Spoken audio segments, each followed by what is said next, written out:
भारत माता की। भारत माता की। भारत माता की। सिमरिया धाम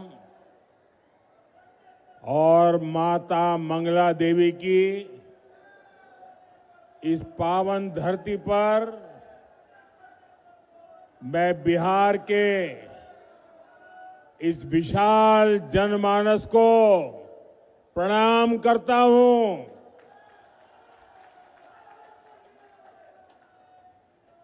हम तोहरा सबका प्रणाम करे छियो। की हालचाल छो? बेगूसराय की इस धरती से मैं राष्ट्र कवि रामधारी सिंह दिनकर जी को नमन करता हूं। मैं बिहार केसरी श्री कृष्ण सिंह श्री बाबूजी को भी आदरपूर्वक प्रणाम करता हूं। साथियों, मेरा सौभाग्य है कि छठ महापर्व की इस शुभ बेला में आप सभी परिवारजनों के बीच आप सबके दर्शन करने का अवसर मिला है। मेरी कामना है कि छठी मैया का आशीर्वाद बिहार पर, हम सभी पर इसी तरह बना रहे।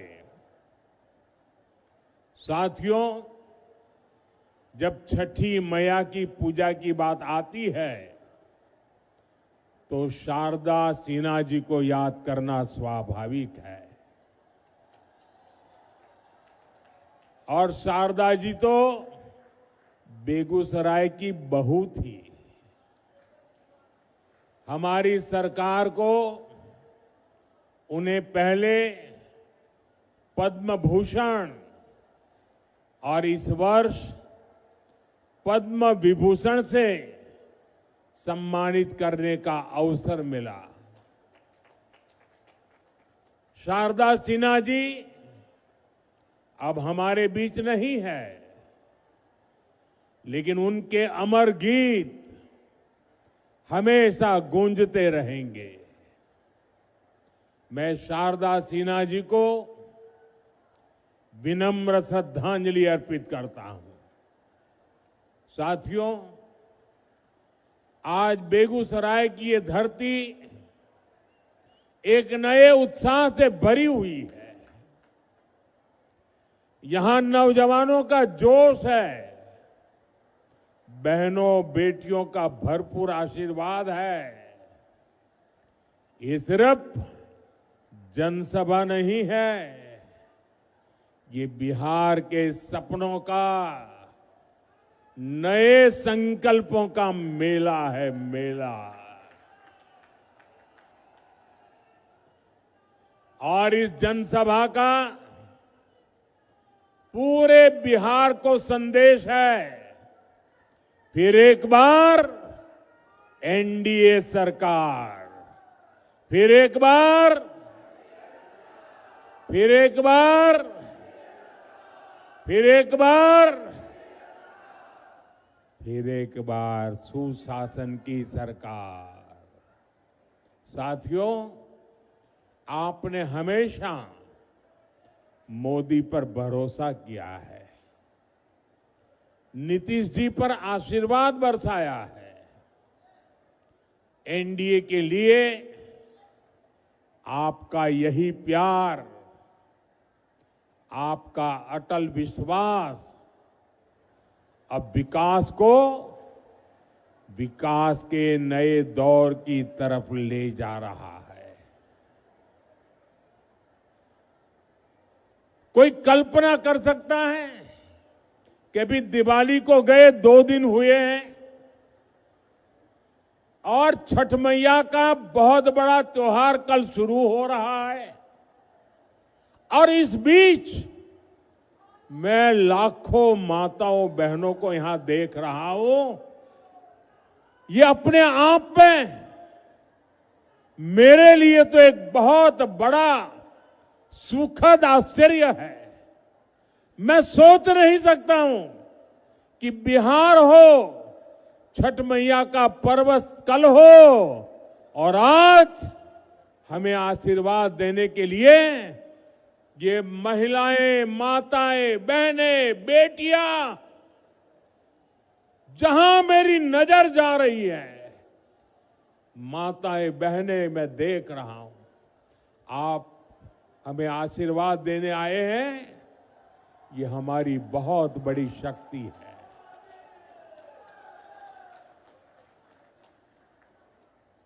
बिहार के मेरे भाइयों बहनों, हमने जंगल राज को सुशासन में बदला। अब सुशासन को समृद्धि में बदलने का समय है।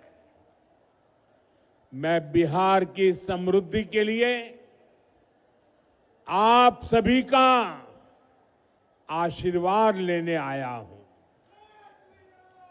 मैं बिहार के नौजवानों से विशेष आग्रह करने आया हूं।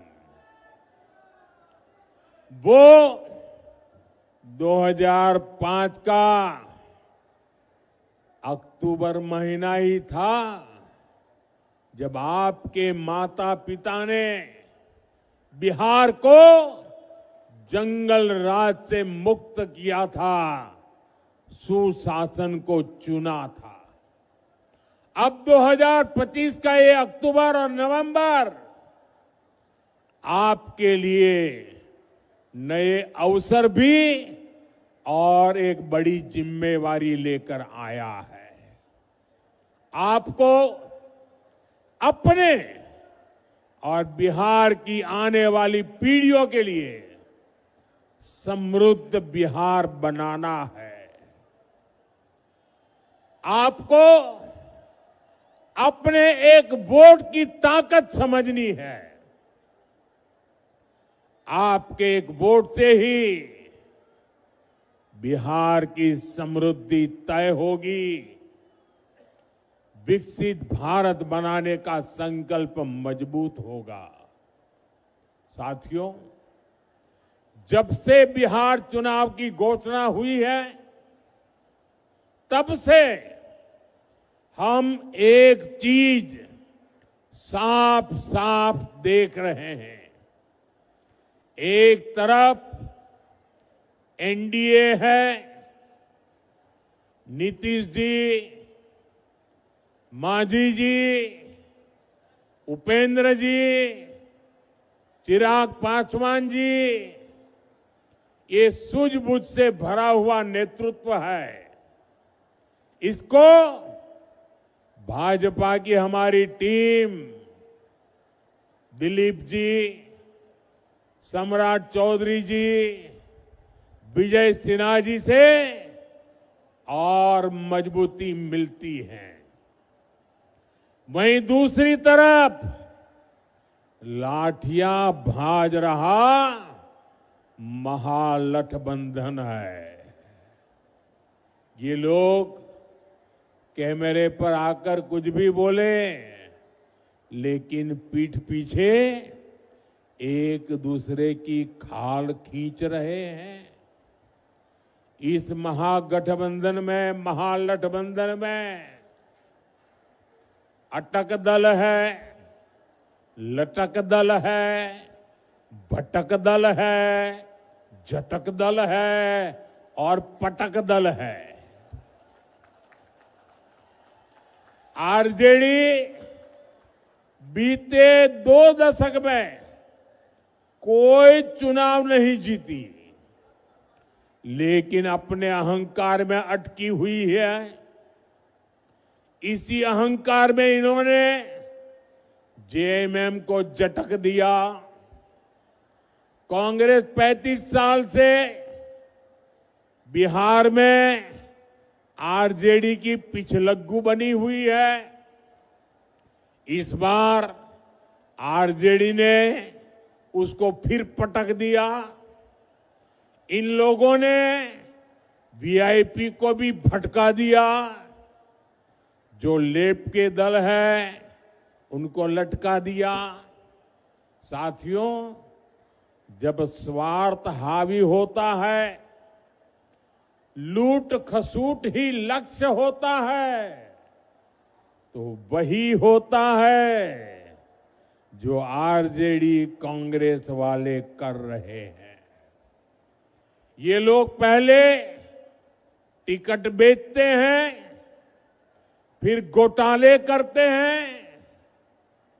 आप देखिए तो सही, एक आरजेडी का परिवार है जो बिहार का सबसे भ्रष्ट परिवार है, और ज्यादातर लोग अदालत से जमानत पर निकल करके बाहर खड़े हैं। जमानत पर जीने के लिए मजबूर है। दूसरी तरफ कांग्रेस का एक परिवार है जो देश का सबसे भ्रष्ट परिवार है। इस परिवार के भी ज्यादातर लोग जमानत पर बाहर है। साथियों, बिहार ऐसे लोगों पर भरोसा नहीं करता, और इसलिए पूरे बिहार में एक ही नारा गूंज रहा है। एक ही नारा गूंज रहा है, नई रफ्तार से चलेगा बिहार जब फिर आएगी एनडीए सरकार। साथियों, मैं जो बातें कहने जा रहा हूं, मैं चाहूंगा कि बिहार का नौजवान उन्हें ध्यान से सुने और उन पर जरा गौर करे। जंगल राज वालों ने सिर्फ अपने बेटे बेटियों का भविष्य बनाया, बिहार के नौजवानों का भविष्य तबाह कर दिया। और ये बात बेगूसराय का हर घर जानता है, हर कोई महसूस करता है। साथियों, हमारे श्री बाबू ने बेगूसराय को औद्योगिक केंद्र बनाने के लिए काम किया था। उनके प्रयास से यहां अनेक प्रकार के उद्योग आए।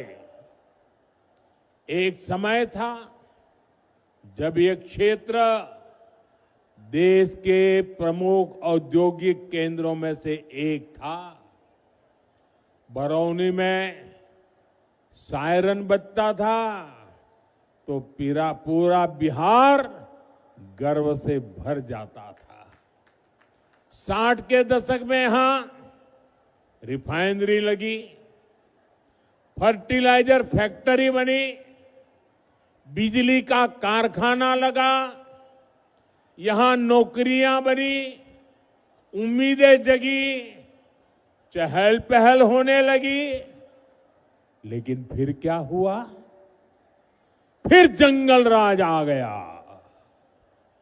धौंस, धमकी और डर का वो काला दौर जिसने बिहार के उद्योगों पर ताले लगा दिए, फैक्ट्रियों को बंद कर दिया, निवेशक भाग गए। ये ताले फैक्ट्री पर नहीं, आपके भविष्य पर ताले लगा दिए थे। जंगल राज ने सिर्फ कुछ फैक्ट्रियां बंद नहीं की, बल्कि बिहार के नौजवानों के भविष्य को अधर में लटका दिया था। बरौनी, बेगूसराय को एक सदी पीछे धकेल दिया। जिस आरजेडी ने बिहार को पलायन का अभिशाप दिया, उसके नेता आज बड़ी बड़ी बातें करते हैं। साथियों, एनडीए सरकार के लिए विकास सबसे बड़ी प्राथमिकता है। हम जानते हैं कि जब औद्योगिकरण होगा तो नौकरियां भी आएगी। इसलिए हमने सबसे पहले बिहार को जंगल राज से मुक्त किया। जब बिहार में कानून का राज लौटा तो उद्योगों के लिए भी माहौल बना। 2014 में डबल इंजन की सरकार बनने के बाद इसे और गति मिली।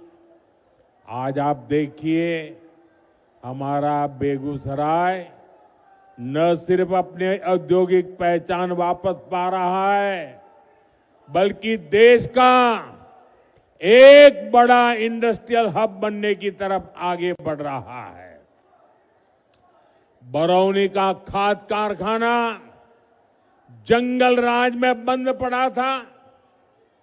हमने ठाना कि इसको फिर से चलाना है और इसके लिए गैस की जरूरत थी। गैस बिहार में थी नहीं। गैस पहुंचाने के लिए हमने पीएम ऊर्जा गंगा योजना बनाई। हजारों करोड़ रुपए लगाए। पश्चिम बंगाल से बिहार के लिए गैस पाइपलाइन बिछाई ताकि बिहार के नौजवानों को रोजगार मिले और किसानों को पर्याप्त खाद मिल सके। आज इससे हजारों परिवारों की रोजी रोटी चल रही है। साथ ही यहां हजारों बहनों की रसोई में पाइप से सस्ती गैस भी पहुंच रही है। साथियों, जंगल राज वालों ने बरौनी रिफाइनरी को भी अपने हाल पर छोड़ दिया था। हमने उसमें नया जीवन डाला। हजारों करोड़ का निवेश किया। अब यहां नया पेट्रोकेमिकल प्लांट बन रहा है। इससे यहां प्लास्टिक उद्योगों को बल मिलेगा। छोटे और लघु उद्योग लगेंगे। युवाओं के लिए हजारों नए रोजगार बनेंगे। बरौनी डेयरी के विस्तार से हमारे पशुपालकों और किसानों की कमाई बढ़ रही है। अब बेगूसराय एक टेक्सटाइल हब भी बनता जा रहा है। कई कंपनियां यहां कपड़ा बनाने की फैक्ट्रियां लगा रही है।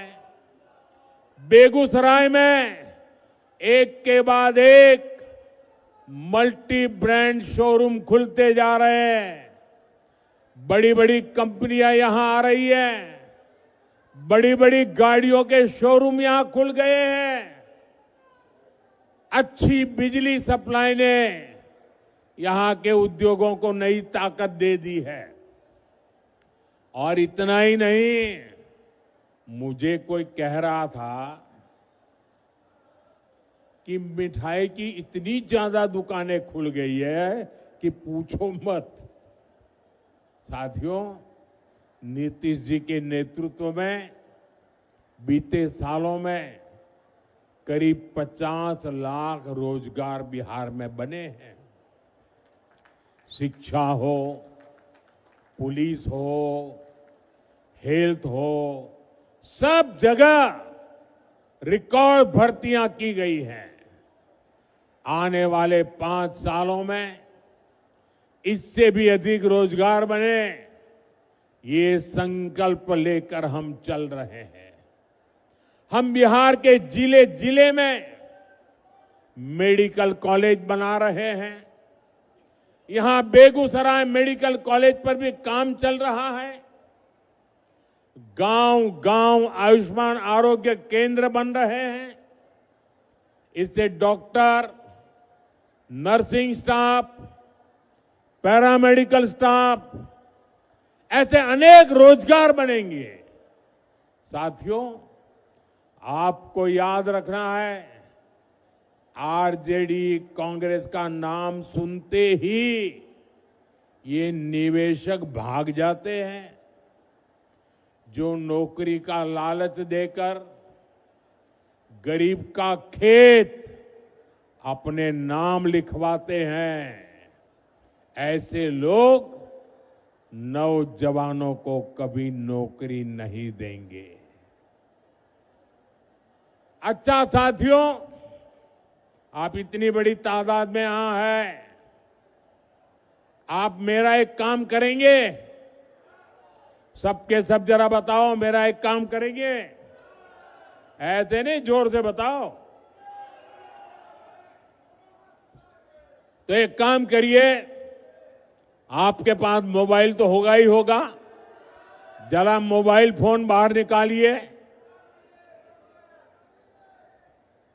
जरा मोबाइल फोन बाहर निकाल करके जरा मोबाइल की लाइट जला दीजिए। ये मोबाइल कांग्रेस के समय में बहुत महंगा था और विदेश से मंगाना पड़ता था। कांग्रेस के समय में देश में मोबाइल बनाने वाले, जरा आप आवाज बंद करो भाई, आपका उत्साह मैं समझता हूं, जरा आवाज बंद करो। मोबाइल फोन बनाने वाली कांग्रेस के जमाने में सिर्फ 2 फैक्ट्रियां थी। आपकी लाइट चालू रखो। अब देश में मोबाइल फोन बनाने वाली 200 से ज्यादा फैक्ट्रियां हैं। भाजपा एनडीए सरकार की वजह से आज डेटा भी बहुत सस्ता हो गया है। इस वजह से बिहार में युवाओं को कंटेंट क्रिएशन का नया मार्केट मिला है। आज बिहार में ये मोबाइल, ये प्रकाश हर कोई देख रहा है। अब मैं आपसे पूछना चाहता हूं, आप मुझे बताइए साथियों, बिहार के लोगों के हाथ में जब इतनी रोशनी चमक रही है तो बिहार के लोगों को लालटेन की जरूरत है क्या?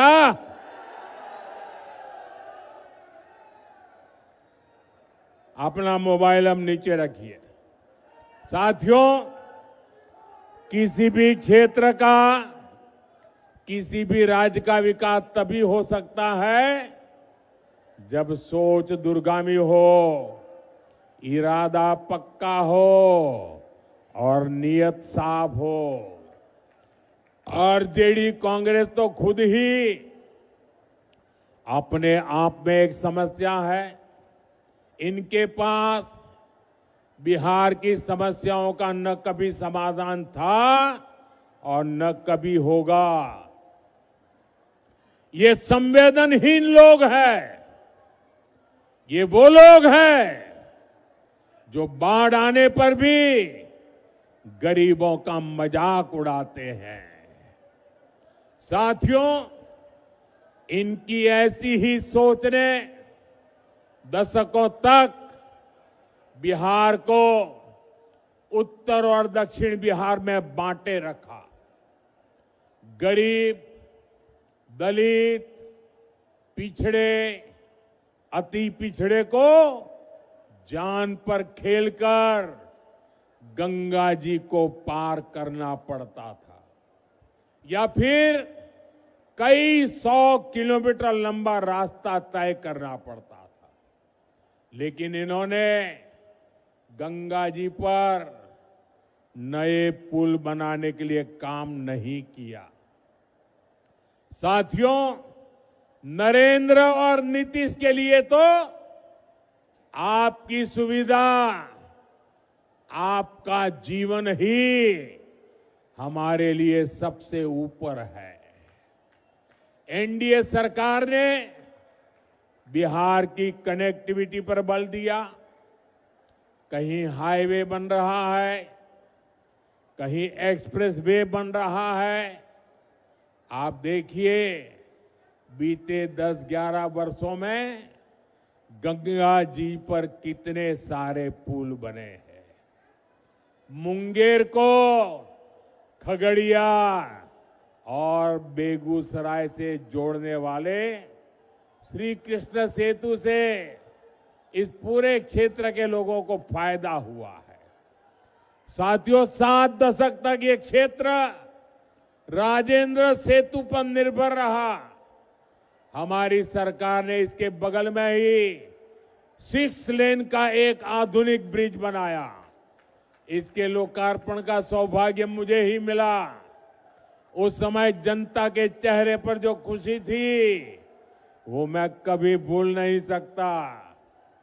उनका बरसों पुराना सपना साकार हुआ था। साथियों, इस नए पुल ने उत्तर और दक्षिण बिहार के बीच की दूरी को करीब 100 किलोमीटर कम कर दिया है।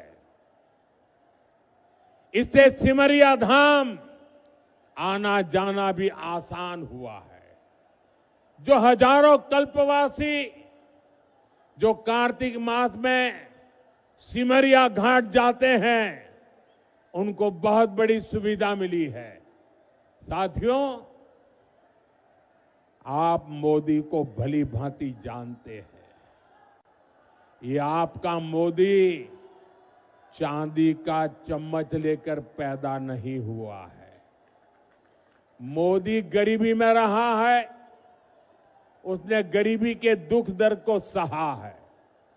और इसलिए आज जब देश के गरीब ने मोदी को सेवा का अवसर दिया है, तो पूरी शक्ति से, पूरी ताकत से देश में गरीब को मदद पहुंचा करके गरीबी को इस देश में खत्म करने का पूरा प्रयास कर रहा है। गरीब के लिए पक्का घर सपना होता है। हमारी सरकार ने 11 साल में 4 करोड़ से ज्यादा पक्के घर बनाकर मेरे गरीब परिवारों को दिए। और इसमें से 60 लाख पक्के घर यहां बिहार के मेरे गरीब परिवारों को मिले हैं। हर गरीब को घर का चूल्हा जलता रहे, इसलिए मोदी मुफ्त अनाज देता रहता है। हर गरीब को मुफ्त इलाज, मुफ्त बिजली कनेक्शन, मुफ्त गैस कनेक्शन, सस्ती गैस, ये सब सुविधाएं नहीं, ये सम्मान भरा जीवन देने वाली जरूरतें हैं। और इसका सबसे अधिक फायदा दलित, महादलित, पिछड़े, अति पिछड़े परिवारों को हो रहा है। दशकों तक बिहार के लोगों को आरजेडी कांग्रेस ने सामाजिक न्याय के नाम पर सिर्फ धोखा दिया। ये एनडीए सरकार है जो सामाजिक न्याय को सही मायने में सच करके दिखा रही है। साथियों, आज कांग्रेस के पूर्व अध्यक्ष सीताराम केसरी जी की पुण्यतिथि है। देश कभी नहीं भूल सकता कि किस तरह कांग्रेस के इस परिवार ने सीताराम केसरी जी का अपमान किया था। आज का दिन हमें याद दिलाता है कि कांग्रेस दलितों, पिछड़ों के अधिकार छीनने के लिए क्या कुछ कर सकती है। इन लोगों के लिए सिर्फ अपना परिवार ही सबसे बड़ा है। और आपने टीवी पर भी देखा होगा, कांग्रेस पार्टी के अध्यक्ष थे सीताराम केसरी, हमारे बिहार का गर्व थे सीताराम केसरी। इस परिवार ने सीताराम केसरी जी को उनके घर में बाथरूम में बंद कर दिया।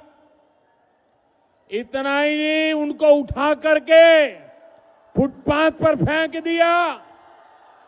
और सीताराम केसरी के पास जो कांग्रेस का अध्यक्ष पद था, इस परिवार ने उस अध्यक्ष पद की चोरी कर ली।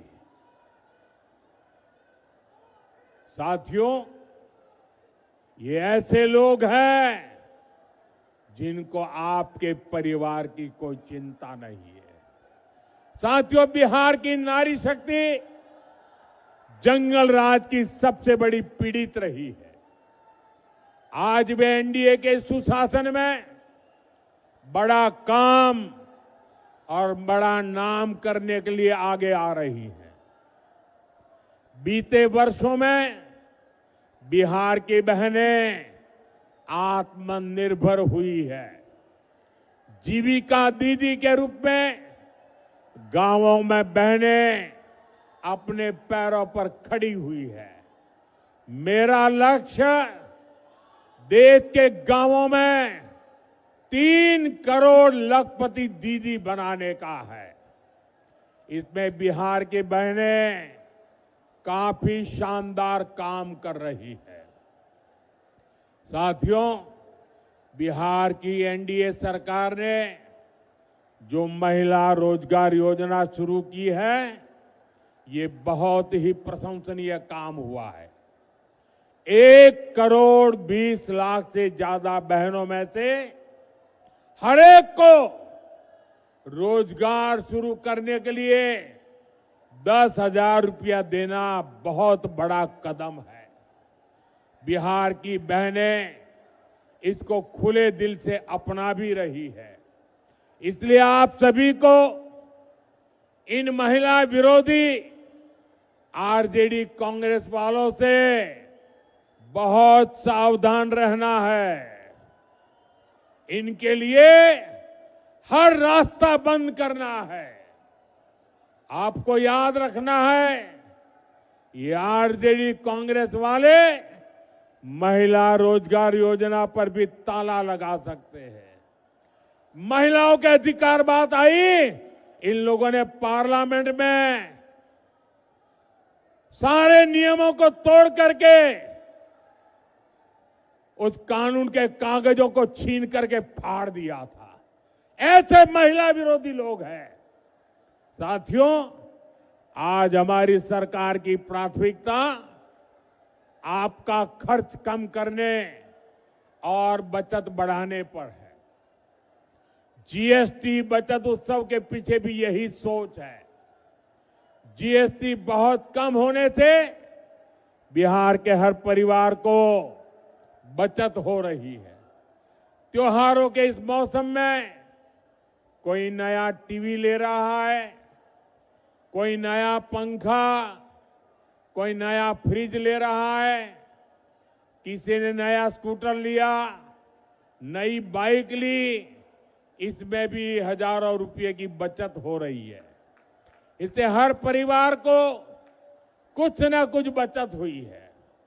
साथियों, जीएसटी बचत उत्सव के दौरान अभी दिवाली में भी खरीद बिक्री के नए रिकॉर्ड बने हैं। देशवासियों ने बहुत उत्साह दिखाया है। इसमें भी बड़ी बात यह है कि लोगों ने स्वदेशी को चुना है। लोग गर्व से कहते हैं ये स्वदेशी है। एक रिपोर्ट बताती है कि देश में करीब 90% खरीदारी स्वदेशी चीजों की हुई है। यानी हमारे दुकानदारों ने स्वदेशी बेचा और देशवासियों ने देश का गौरव बढ़ाने के लिए स्वदेशी खरीदा। जब स्वदेशी बिकता है तो इसका फायदा हमारे किसानों, हमारे विश्वकर्मा साथियों, हमारे कारीगरों, हमारे बुनकरों को ही होता है। बिहार के लोगों को भी इसका बहुत लाभ हुआ है। यानी डबल इंजन सरकार बचत और कमाई का डबल बेनिफिट बिहार के लोगों को दे रही है। साथियों, बेगूसराय में 6 नवंबर को मतदान होना है। 6 नवंबर याद रखना है। समय बहुत कम है। आप मेरा एक काम करेंगे, जरा जोर से बताइए, आप मेरा एक काम करेंगे? जरा हाथ ऊपर करके सबके सब लोग बताइए, मेरा एक काम करेंगे? देखिए, आपको घर घर जाना है। मोदी है आप मेरे लिए, तो मोदी बनकर आपको मेरी बात घर घर पहुंचानी है। एनडीए ने बिहार को नक्सलवाद से, माओवादी आतंक से मुक्त किया है। आज बेखौफ होकर आप अपना काम कर सकते हैं। आप खुल करके वोट दे सकते हैं। बिहार के लोगों का एक वोट एक शांत, सुखी और समृद्ध बिहार का निर्माण करेगा। जंगल राज वालों को दूर रखेगा। इस बार बिहार में एनडीए की विजय का नया रिकॉर्ड बने, इस लक्ष्य को लेकर हमें आगे बढ़ना है। साथियों, मेरा एक आग्रह और है। आप जब घर घर जाएं तो हर परिवार में जाकर के बड़े बुजुर्गों को बताना कि अपने मोदी जी बेगूसराय आए थे और मोदी जी ने परिवार के सबको छठ महापर्व की शुभकामनाएं भेजी हैं। एक बार फिर इतनी विशाल संख्या में यहां आकर हमें आशीर्वाद देने के लिए मैं आपका बहुत बहुत आभारी हूं। मेरे साथ बोलिए, भारत माता की, भारत माता की, भारत माता की। बहुत बहुत धन्यवाद।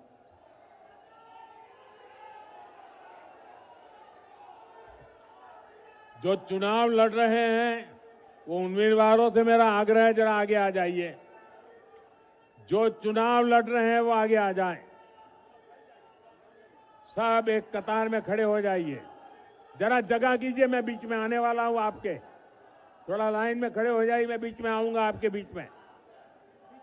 हाँ, जगह कर दीजिए जरा। शाबाश।